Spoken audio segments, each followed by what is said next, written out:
বলতে চাই সেটা হচ্ছে যে আমাদের এখানে সবকিছু পরিবর্তন করা সম্ভব, সবার সমান অধিকার এনশিওর করা সম্ভব যদি আমাদের যারা পলিটিক্যাল লিডার আছেন, যারা পলিটিক্সের সাথে ইনভলভ আছেন, তারা তাদের মাইন্ডসেটটা চেঞ্জ করেন, তারা ধর্মকে পুঁজি না করেন, তারা মানুষের অসহায়ত্ব এবং যে কোনো রকমের দুর্বলতাকে পুঁজি না করেন, তারা শুধুই আসলে চিন্তা করেন যে ওকে আমরা আসলে দেশের জন্য চিন্তা করব, মানুষের জন্য চিন্তা করব, আমরা শুধু নিজেদের জন্য চিন্তা করব না।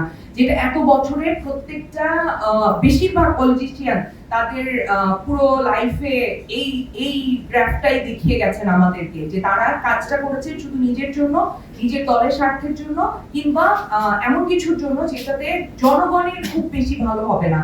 তো এই মানসিকতা থেকে, এই মাইন্ডসেট থেকে ফিরে আসতে হবে আমাদেরকে। আর নিহা যে কথাটা বলেছে, আমি এটার সাথে খুবই একমত যে আমাদের অবশ্যই বহু বছর নারী প্রধানমন্ত্রী ছিলেন, বহু বছর, শুধু যে গত সরকারের শেখ হাসিনা ছিলেন, কিন্তু তারপরও তারা বেসিক্যালি পুরুষতান্ত্রিক সমাজ ব্যবস্থায় একজন নারী যেভাবে অ্যাক্ট করলে সবার কাছে গ্রহণযোগ্য হবে, আমরা নারীরা সেইভাবেই অ্যাক্ট করতে পছন্দ করি কিংবা করি। এই জায়গা থেকে আমাদের বের হতে হবে। অনেক ধন্যবাদ।